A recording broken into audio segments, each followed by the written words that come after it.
Bonjour à tous et bienvenue sur 01net TV, toute l'actualité high-tech, vous le savez tous les jours. Peut-être étiez-vous avec nous hier soir pour le Grand Talk avec un invité de marque hier. Olivier Roussat, le PDG de Bouygues Telecom, était avec nous en direct pendant 30 minutes. Et des sujets nombreux et variés, mutualisation des réseaux, baisse des prix dans le mobile, dans le fixe, couverture 4G. Voici le meilleur du Grand Talk avec Olivier Roussat.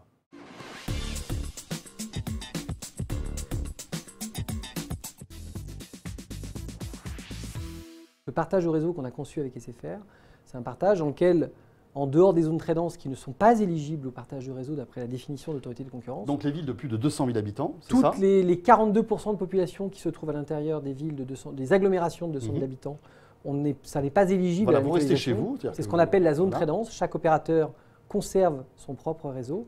Et puis, en dehors de ces zones, les opérateurs ont le droit de mutualiser les infrastructures, c'est-à-dire de partager le réseau. Donc ça, c'est l'objet de l'accord que nous avons fait avec SFR. Et que nous ne partageons pas les fréquences. Ce qui permet d'écouler le trafic des clients, c'est les fréquences de chacun. Nous avons chacun nos fréquences, nous ne mutualisons pas les fréquences. Et donc ça signifie que les ressources de fréquences que nous avons pour pouvoir écouler le trafic de nos clients, nous les conservons totalement intactes, chacun de son côté. Et donc c'est quelque chose qui nous permet ainsi de ne pas avoir de phénomène de saturation qui puisse être observé. Mais vous allez aussi grossir les tuyaux avant et justement alors, ces la infrastructures. deuxième chose que l'on fait, c'est que ça, c'est au niveau de l'antenne. On s'assure que chacun a conservé ses propres fréquences. Et la deuxième chose qu'il faut faire, c'est que le tuyau qui va aller depuis l'antenne jusqu'au réseau, puisque même dans un réseau mobile, à un moment donné, il y a des tuyaux physiques, et bien ce tuyau, on le dimensionne en tenant compte de la capacité de l'un et de l'autre, avec même une marge de manœuvre supplémentaire pour ne pas avoir de contention à l'intérieur de ce tuyau.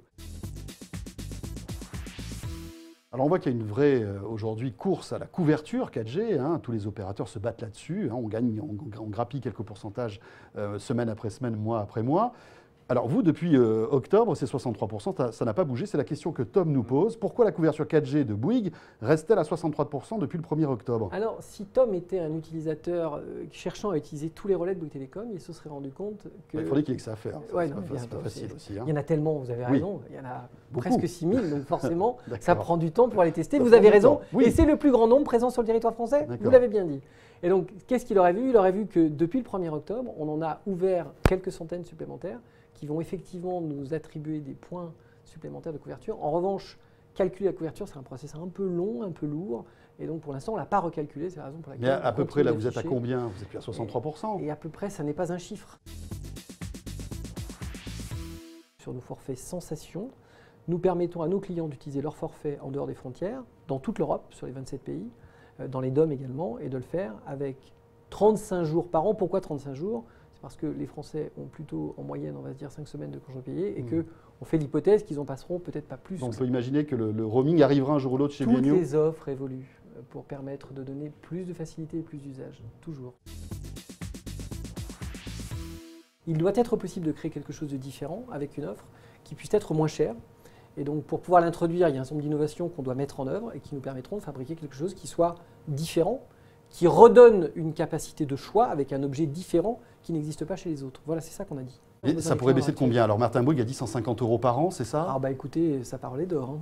Non mais on est d'accord, vous avez entendu la même interview que moi, j'imagine. Vous étiez au téléphone entendu, avec lui il n'y a pas longtemps. Donc, non, rassurez-vous. Non mais on est d'accord sur ce tarif ou pas ? C'est bien l'ordre de grandeur qu'il a donné. Tout donc ça fait quoi ? 10 € de moins par mois sur le fixe fois 12, ça fait plutôt 120, 12. Hein. Ouais, voilà, ça fait 12 €. Ouais, donc. Et ce serait pour quand ça ?